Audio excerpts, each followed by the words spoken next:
Le preguntamos su opinión sobre estos anuncios en materia cambiaria a Henkel García, analista financiero, director de Econométrica. Gracias por estos minutos para Unión Radio. Bienvenido. No, de nada, Vanessa, siempre la orden. Gracias por atendernos. ¿Realmente esto apunta hacia una simplificación del mercado cambiario o es un poco más de lo mismo? Si es una simplificación, es bastante leve, ¿no? Porque pasamos de un sistema de 4 tipos de cambio a uno de 3. Los 4 son 3 oficiales y uno paralelo, uno no oficial, y ahorita tenemos 3 tipos de cambio, 2 tipos de cambio oficiales y uno paralelo que va a continuar, ¿no? La única manera que hubiese desaparecido el tipo de cambio paralelo o negro es que ese sistema flotante fuese totalmente libre, ¿no? Y totalmente libre y sin intervención del Estado. Entonces eso haría que el paralelo desapareciese y que ese sistema flotante pasaría o tendría una dinámica similar al paralelo actual. Eso es lo que no está planteado. El sistema es muy parecido a cosas que hemos tenido en el pasado. Hay ciertos cambios operativos, como tú bien indicaste, los viajeros pasan una tasa significativamente mayor, porque antes estaban en la tasa que se eliminó, que fue SICAD, estaba en 13 bolívares y pasan al tipo de cambio flotante, que de entrada es más de 200 bolívares por dólar, ¿no? Eso para lo que es viajeros es un impacto importante, pero bueno, eso para mí es uno de los menores males. Aquí el funcionamiento del sistema cambiario como tal, sobre todo para abastecer las divisas de los bienes y servicios y también de lo que son insumos, en materia prima y bienes de consumo intermedio, eso es lo más importante. Y poco esto soluciona lo que hemos visto en sistemas anteriores. Sí hay un cambio, ¿no? Ahorita para terminar este comentario, y el cambio fundamental está relacionado cómo va a ser la alimentación del tipo de cambio flotante, del sistema flotante. ¿Por qué? Porque en una de las láminas que me mostró el vicepresidente económico, Miguel Pérez Abad, decía que las petroleras iban a poder ofertar las divisas producto de las exportaciones de hidrocarburos por el sistema del DICOM, ¿no? Del sistema complementario. Sí. Esto sí podría representar un cambio importante porque hoy CIMADI estaba entregando, o en las últimas semanas, o desde que CIMADI fue creado, entregaba menos de $3 millones diarios. El que este nuevo sistema pueda ser alimentado con una cantidad de divisas superior, eso por supuesto representa un cambio importante. No se sabe si va a ser PDVSA solamente, si van a ser las empresas mixtas solamente. El ministro dio muy pocos detalles al respecto de cómo va a ser la oferta de divisas, pero de concretarse, eso sí podría representar algún cambio con respecto a los sistemas anteriores. Eso sí, quizás no sea lo suficiente, porque dada la crisis, y esto ya lo hemos comentado en otras oportunidades, dada la crisis, lo que hace falta es un buen programa económico mucho más amplio, y desde el punto de vista del régimen cambiario tendría que ir apuntando hacia el desmontaje definitivo del control de cambio. Eso sí significaría un paso fundamental para empezar a salir de la crisis. Pero no se vio nada de eso. La Asociación Bancaria interpreta que sí es un paso previo para el desmontaje del control. Sí. Pero no queda claro si esto va a ser así. Es 3:16 de la tarde, conversamos con Henkel García, analista financiero, director de Econométrica. Usted dice, lo dijo al comienzo de la conversación, que esto no va a acabar con el dólar paralelo. No, para nada. Eso es una ilusión pensar sí, que con esto se golpea. No, para nada. Hasta que tengamos control de cambio va a existir un tipo de cambio paralelo. Habría que ver si se va a legalizar en algún momento, ¿no? Si realmente las transacciones, como era en el pasado, en los anteriores controles de cambio, la diferencia es que había un tipo de cambio paralelo, pero no era negro, eran tipos de cambio legales. Este es un tipo de cambio ilegal, es un tipo de cambio negro, que genera mucho más distorsiones de los que creaban los sistemas paralelos en los anteriores controles de cambio. Mientras exista control, va a existir un tipo de cambio paralelo. Eso no hay manera de escapar de ello, y hasta que se desmonte lo vamos a tener que convivir con él. Claro, si la oferta en este sistema flotante es fluida, es copiosa, entonces ahí sí podríamos ver algún tipo de descenso en esa tasa, ¿no? Pero bueno, habría que ya saber con detalle cómo va a funcionar ese sistema flotante. Ahí vamos con el otro punto que usted planteaba. No queda claro cómo se va a alimentar ese sistema flotante. ¿Y cuánto va a requerir? ¿Cuánto va a haber disponible por día, por semana, por mes?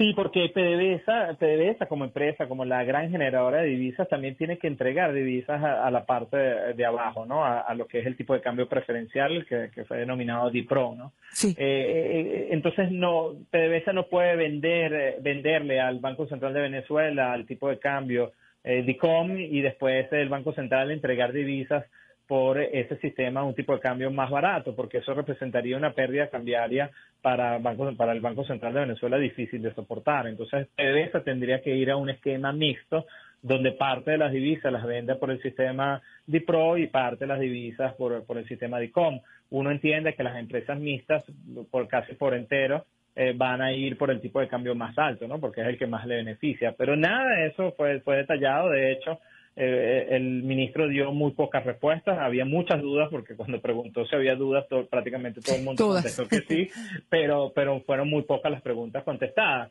Es probable, esto es especulación de mi parte, que buena parte de los detalles todavía no estén claros, ¿no? Que también se estén discutiendo antes de emitir el convenio cambiario, ¿no? Y definir todo ese tipo de detalles operativos. Eso podría ser una posibilidad que dada como que la rapidez y la indecisión que han tenido con respecto al tema cambiario, eso podría ser una posibilidad, que todavía haya muchos detalles por aclarar. ¿Se justifica el dólar protegido? Este dólar protegido a 10 bolívares o dólar protegido como lo define el gobierno nacional. El problema de ese dólar es que deja abiertas las puertas a las prácticas que ya hemos visto en el pasado, ¿no? Donde tienes un tipo de cambio demasiado barato, donde el incentivo a hacer prácticas corruptas es demasiado alto. Entonces, los fenómenos como sobrefacturación, como el desvío de mercancía que ni siquiera llega a Venezuela, sino se va directa de contrabando, todo eso se va a mantener porque los incentivos se mantienen. Yo, en particular, y también lo hemos comentado, yo soy más partidario de un sistema de subsidio directo, que también lo planteó el mismo presidente, y ayer se entregaron parte de esas ayudas directas, ¿no? De tener un precio de mercado y que el impacto de esos precios de mercado sea aliviado con una ayuda directa. Es decir, pasar de un esquema de subsidio a la oferta a un esquema de subsidio a la demanda, el cual es mucho más eficiente.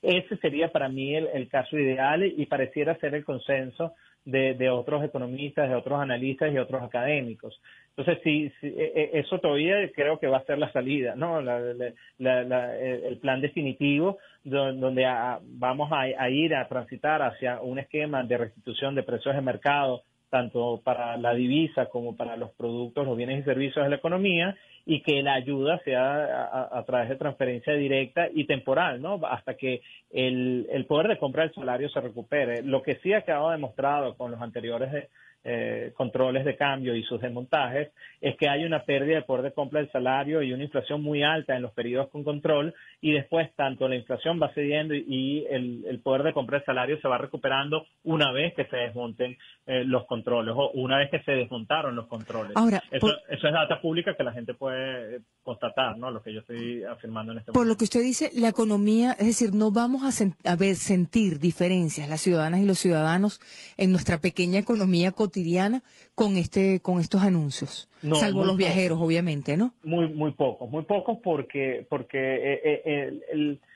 si el sistema te garantizara una entrega de divisas óptima y te generara divisas, bueno, podríamos estar analizando otra cosa distinta, pero en ninguna de las dos cosas. La entrega va a ser muy ineficiente porque va a ser discrecional y corrupta, y muy poco te genera a nivel de divisas. Entonces, es sensato no esperar cambio, o me resulta ingenuo esperar cambios significativos en la economía venezolana. Y más aún cuando y esto yo lo digo abiertamente, nosotros vamos a requerir de ayuda de organismos multilaterales para poder salir de la crisis. Es decir, de La cualquier caída, manera se va a necesitar, ¿sí? sí, seguro porque es más, eso va a ir en favor del bienestar de la gente, porque entre más ayuda tengamos, tú lo puedes llamar FMI, lo puedes llamar China, lo puedes llamar como quieras, pero esa ayuda internacional va a incidir a que el impacto de ese plan de ajuste, de ese programa de ajuste que necesita Venezuela, sea el menor posible, ¿no? Pero bueno, eso va en medio de un plan mucho más ambicioso y mucho más robusto de lo que fue anunciado o lo que ha sido anunciado en las últimas semanas. Y allí sí vale la pena llegar a un acuerdo nacional. uno tiene que celebrar donde ya hay voces dentro del mismo chavismo ya clamando por cambios y por sobre todo el desmontar de los controles. Yo tengo que celebrar, y lo he mencionado ya en otras oportunidades, el artículo de Maripili Hernández, donde Sí. clama, donde pide el desmontaje de los controles y tiene razones, claro, para mí sesgadas a favor del chavismo como movimiento, porque bueno, es afín y cada quien tiene su sesgo, pero tiene verdades dentro, como una gran verdad que dice Maripili, que el control de cambio al final termina beneficiando a un pequeño grupo de personas que se hacen multimillonarias. Yo totalmente de acuerdo, y la única manera que no pase eso es que esos controles sean totalmente desmontados, porque siempre son carcomidos por la corrupción. Así pasó con Recadis y así pasó con la OTAC, y obviamente está pasando con el actual control de cambio. Muchísimas gracias por este tiempo para Unión Radio. Como De siempre, nada, bienvenido. Gracias. de nada. Saludos. Gracias. Conversábamos con Henkel García, analista financiero, director de Econométrica, su opinión respecto a estos.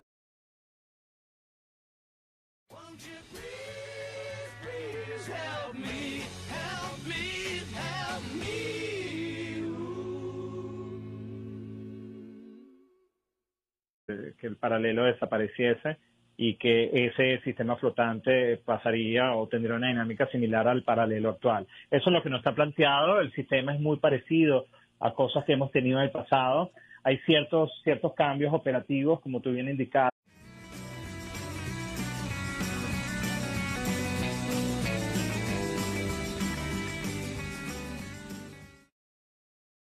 Le preguntamos su opinión sobre estos anuncios en materia cambiaria a Henkel García, analista. Sí, y uno paralelo que va a continuar, ¿no? La única manera que hubiese desaparecido el tipo de cambio paralelo o negro es que ese sistema flotante fuese totalmente libre, ¿no? Y totalmente libre y sin intervención del Estado. Entonces eso haría que la simplificación es bastante leve, ¿no? Porque pasamos de un sistema de 4 tipos de cambio a uno de 3. Los 4 son 3 oficiales y uno paralelo, uno no oficial, y ahorita tenemos 3 tipos de cambio, 2 tipos de cambio oficiales. Financiero, director de Econométrica. Gracias por estos minutos para Unión Radio. Bienvenido.